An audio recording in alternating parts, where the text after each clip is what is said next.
ইরানের ৩টি পারমাণবিক স্থাপনায় হামলা চালিয়েছে মার্কিন যুক্তরাষ্ট্র। স্থানীয় সময় শনিবার রাতে এ ঘোষণা দেন মার্কিন প্রেসিডেন্ট ডোনাল্ড ট্রাম্প।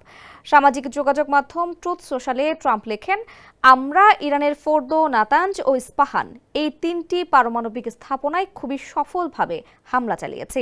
এখন আমাদের সব বিমান ইরানের আকাশ সীমার বাইরে। এছাড়া ট্রাম্প একটি ওপেন সোর্স গোয়েন্দা তথ্যভিত্তিক পোস্ট শেয়ার করেন, যেখানে দাবি করা হয় শক্তিশালী সুরক্ষায় থাকা ফোর্দো পারমাণবিক স্থাপনা ধ্বংস হয়ে গেছে। ফোর্দো হচ্ছে ইরানের সবচেয়ে গোপন ও সুরক্ষিত পারমাণবিক স্থাপনাগুলোর একটি। এটি কোম প্রদেশে একটি পাহাড়ের নিচে অবস্থিত এবং বহুদিন ধরেই ইসরায়েলের অন্যতম প্রধান লক্ষ্যবস্তু বলে বিবেচিত। স্যান্ডেলিনা সো, রূপচর্চায় আভিজাত্য।